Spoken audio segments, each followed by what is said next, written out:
हरे कृष्णा। आप सभी का स्वागत है आचार्य सीरीज़ में। आज और एक हम आचार्य की लीला देखेंगे। आज देखेंगे हम जीव गोस्वामी के बारे में। एक बार जब जीव गोस्वामी, रूप गोस्वामी जो वृंदावन में रहते थे, चैतन्य महाप्रभु ने उनको आज्ञा दी थी कि जो सारे गोस्वामी है वो अब वृंदावन में रह के सेवा करें, भजन करें। तो जब रूप गोस्वामी, सनातन गोस्वामी और जीव गोस्वामी वहाँ पे रहते थे, एक बार बहुत बड़े एक दिग्विजय पंडित वहाँ पे आए और वो डिबेट करना चाहते थे। किससे? रूप गोस्वामी और सनातन गोस्वामी से। तो तब ये दिग्विजय पंडित, उनका नाम था रूप कविराज, तो ये डिबेट करने आए और रूप गोस्वामी और सनातन गोस्वामी को बोले कि आपके साथ मैं डिबेट करने वाला हूँ। तो रूप और सनातन जो थे बहुत नम्र थे और वो बोले कि हमें कुछ इंटरेस्ट नहीं है इस डिबेट में, तो आप ये लिख लो कि हम आपसे डिफीट हो गए हैं, आपसे हम पराजय मानते हैं। तो ऐसे फिर वो दिग्विजय पंडित ने बोला रूप कविराज ने कि इस पे साइन करो, ये दिग्विजय पत्र है, आप दोनों साइन करो, रूप और सनातन, कि आप मुझसे हार गए हैं। तो तुरंत रूप और सनातन जो है वो पत्र लेते हैं, उस पर साइन करते हैं और लिखते हैं कि हम हार चुके हैं इस दिग्विजय पंडित से। तो फिर वो चला जाता है। वो बहुत खुश होता है कि मैंने अभी रूप और सनातन गोस्वामी को भी हरा दिया, अभी कोई नहीं है, मैं सच में अभी दिग्विजय पंडित हूँ। ऐसा वो जो रूप कविराज ऐसा सोच रहा था वृंदावन में जाके। तो ऐसा नाच रहा था, कूद रहा था, तभी उसने देखा जीव गोस्वामी को। जीव गोस्वामी ये रूप गोस्वामी के शिष्य थे। तो उन्होंने देखा ये नाच रहा है, कूद रहा है, तो उसके पास गए। तो ये रूप कविराज बोला, देखो मैंने आपके दोनों जो अंकल्स हैं, मामा हैं, उनको हरा दिया है। देखो ये रूप और सनातन गोस्वामी का सिग्नेचर है इस पे, ये पत्र पे मैंने उनको हरा दिया, उन्होंने सिग्नेचर किया, देखो। तो जीव गोस्वामी उसको बोले, अरे उनको हराने का छोड़ो, मैं उनका एक छोटा सा शिष्य हूँ, मुझे हरा के दिखाओ तो आपको मानेंगे हम। उनको हराने की तो बात अलग है, वो नम्र है इसलिए उन्होंने साइन कर दिया, उनको टाइम वेस्ट नहीं करना था इसलिए उन्होंने साइन कर दिया। आप मेरे साथ वार्तालाप करो, मेरे साथ डिबेट करो, देखते हैं फिर आप में कितना दम है। तो तुरंत वो दिग्विजय पंडित राजी हो गया, चलो आप कौन है? जीव गोस्वामी क्या है आप, चलो डिबेट करते हैं। तो रूप कविराज और जीव गोस्वामी का घमासान डिबेट हुआ, वार्तालाप हुआ, आर्ग्यूमेंट हुआ, और ये चला 28 दिन। और 28 दिन के बाद जीव गोस्वामी ने पूरी तरह से रूप कविराज को चकनाचूर कर दिया, उसको पूरा डिफीट कर दिया रूप कविराज को। तो वो हार मान गया, डिफीट हो गया 28 दिन के बाद, और वो चला गया शर्मिंदा होके।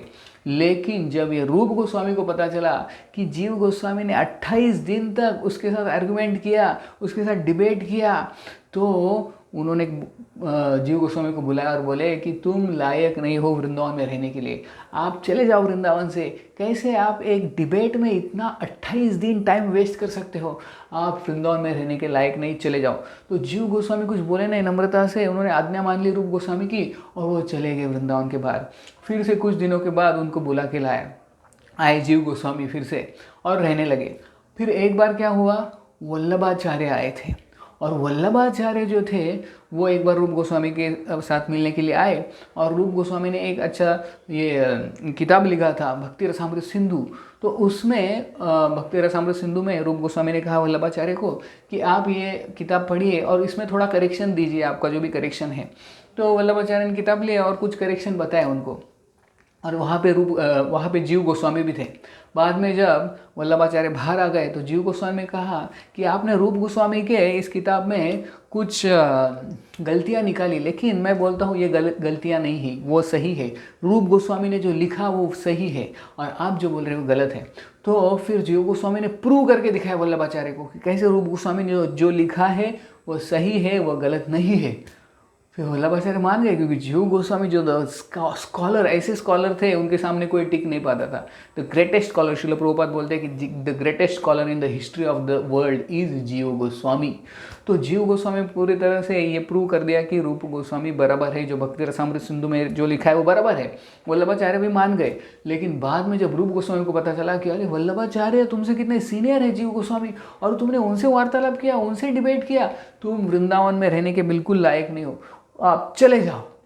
फिर से जीव गोस्वामी को बाहर भेज दिया वृंदावन के। जीव गोस्वामी नम्रता से मान गए और वो चले गए बाहर। और फिर गए और मथुरा में रहने लगे एक क्रोकोडाइल होल में, जहाँ पे क्रोकोडाइल यानी मगरमच्छ रहता है, वो होल में जाके रहने लगे। उधर रोते थे, कुछ खाते नहीं, पूरा फास्टिंग करने लगे। और उधर के आजू बाजू के लोग थे वो परेशान हो गए, अरे कैसे क्या ये एक साधु बाबा है, इधर रह रहा है, कुछ खाता नहीं, सिर्फ रोता है। तो जीव गोस्वामी इतने नम्र थे, उन्होंने आर्गुमेंट नहीं किया बिल्कुल रूप गोस्वामी के साथ कि देखो आपके लिए मैंने किया, मेरे लिए नहीं किया, आपका नाम बचाने के लिए किया, कुछ भी आर्गुमेंट नहीं किया। चुपचाप चले आए और उधर रहने लगे, उपवास करने लगे, रो रहे थे दिन भर।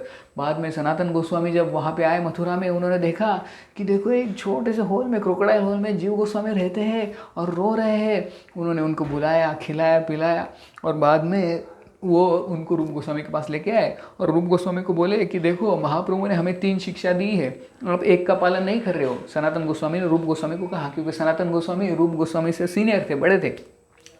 तो रूप गोस्वामी बोले क्या कौन सी ऐसी आज्ञा है जो महाप्रभु की मैं पालन नहीं कर रहा हूँ, कृपा करके बताइए, मैं सुधार लाऊंगा। तो सनातन गोस्वामी ने कहा देखो, एक तो है नामे रुचि, वैष्णव सेवा और जीव दया। आप बाकी का 2 कर रहे हो, वैष्णव सेवा कर रहे हो और नाम रुचि है, लेकिन जीव दया नहीं कर रहे हो। तो तुरंत रूप गोस्वामी समझ गए कि जीव दया यानी जीव गोस्वामी के ऊपर दया करनी चाहिए। तो उन्होंने तुरंत उनको बुला लिया, अपने पास बुला लिया और अपने सेवा में लगा दिया। तो ऐसे ही जीव गोस्वामी देखो सबसे बड़े स्कॉलर थे, इतने बड़े स्कॉलर थे कि आज भी बनारस हिंदू यूनिवर्सिटी में उनका बड़ा एक सेक्शन है जहाँ पे उनकी इतनी सारी किताबें हैं और वो पढ़ते हैं, लोग उस पर PhD करते हैं। इतने बड़े स्कॉलर थे जीव गोस्वामी, 4 लाख वर्सेस लिखे उन्होंने। इतने बड़े स्कॉलर होके भी बहुत नम्र थे, उन्होंने बिल्कुल आर्गुमेंट नहीं किया, जो भी रूप गोस्वामी के लिए उन्होंने किया। लेकिन जब उनको कहा कि आप वृंदावन से बाहर चले जाओ, उन्होंने आज्ञा पालन किया, नो आर्गुमेंट। तो विद्या विनय न शोभते, अगर जिसमें स्कॉलरशिप है, विद्या है, लेकिन वो अगर विनय नहीं है, नम्र नहीं है, तो वो उसका कुछ उपयोग नहीं विद्या का। इसीलिए विद्या विनय शोभते ऐसे बोलते हैं। तो हम इस लीला से जीव गोस्वामी के ये सीखते हैं। बहुत बहुत धन्यवाद। हरे कृष्ण।